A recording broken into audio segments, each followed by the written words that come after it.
Et non, un monde ne va pas se convertir à l'islam, vous vous êtes simplement fait avoir par un titre faux et racoleur, mais ne vous inquiétez pas, ça se soigne très bien. Est-ce que je porte une écharpe en intérieur?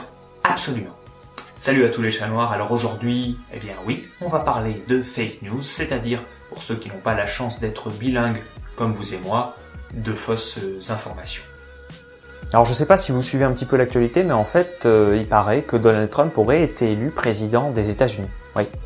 En gros, Facebook a été plus ou moins accusé de l'élection de Donald Trump, notamment à raison du fait qu'elle ne sanctionnait pas véritablement les fausses informations qui se propageaient sur son site. Donc, en réaction à cela, Facebook a décidé de mettre en place un système, notamment je crois que c'est déjà le cas en Allemagne, et bien un système de contrôle de l'information par un certain nombre de grands médias, de grands journaux, ou plus exactement de professionnels de l'information. Donc, parmi ces journaux qui vont contrôler la véracité de l'information qui sera partagée par vous et moi sur Facebook, il y aura 20 minutes, il y aura BFM TV, il y aura Le Monde, bref, des spécialistes, on va dire, de l'actualité. Donc l'idée est simple, en fait, c'est qu'à chaque fois qu'on va partager quelque chose sur Facebook, il y aura un petit bouton qui permettra à tout un chacun, eh bien, d'appuyer dessus, logique, c'est un bouton, et de contrôler, en fait, de soumettre à contrôle l'information qui est partagée à travers le post.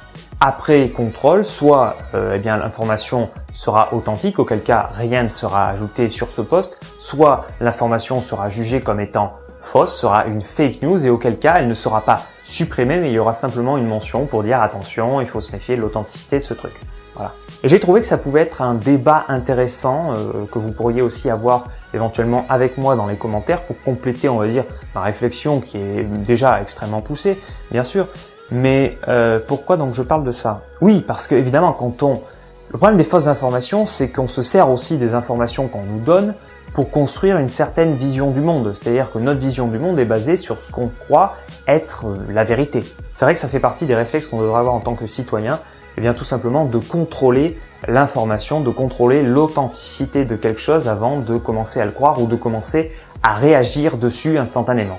C'est vrai que c'est tentant, mais il faut pas le faire. Par exemple, je vais vous donner ici un exemple concret de ce qu'est une fausse information. Par exemple, si vous voyez une mention faisant état du fait que Ben le chat noir fait les meilleures vidéos du YouTube francophone, c'est évidemment faux. Non, Ben le chat noir fait les meilleures vidéos de YouTube tout court, pas de YouTube francophone uniquement. Voilà, ça c'était une fausse information typique. Et donc je crois que ce thème des fake news est assez intéressant, sinon j'en aurais pas fait une vidéo forcément, même si ma vidéo en soi n'est pas très intéressante, mais je tenais à vous informer voilà, de cette émergence d'un contrôle fait sur l'information.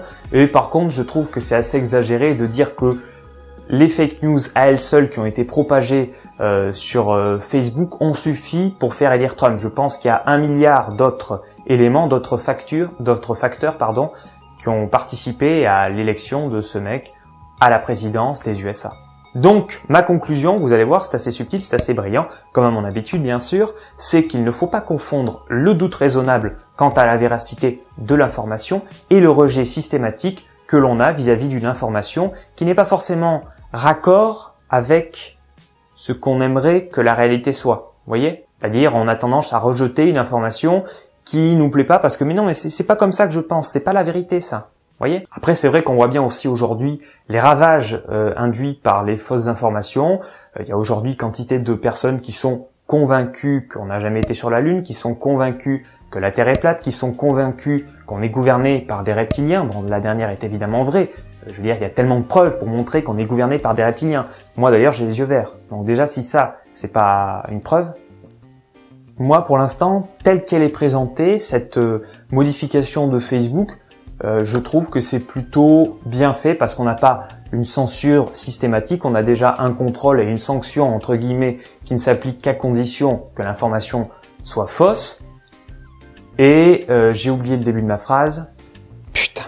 Bon, donc je vais essayer de poser un certain nombre de questions pour que vous puissiez y répondre et éventuellement que j'arrive enfin pour la première fois à lancer un débat dans les commentaires et à susciter d'autres réactions que le simple first. Donc, que pensez-vous du fait d'avoir sélectionné ces médias-là, ceux que j'ai cités en début de vidéo, comme étant ceux qui vont contrôler l'information? Est-ce que vous trouvez qu'il s'agit d'une censure? Personnellement, non. Est-ce que vous trouvez que cette vidéo était de qualité? Est-ce que vous trouvez qu'elle était nulle? Est-ce que vous trouvez que le fond J'ai été obligé de tourner dans ma chambre parce que dehors, je sais pas si vous pouvez le voir, absolument pas d'ailleurs, mais il pleut, il fait un temps dégueulasse et autrement ça aurait été un plaisir pour moi que de tourner dehors. Voilà, malheureusement, non. Encore un complot des Illuminati. Allez, sur ce, je vous dis à très vite dans une prochaine vidéo et en attendant, portez-vous bien. Bye bye.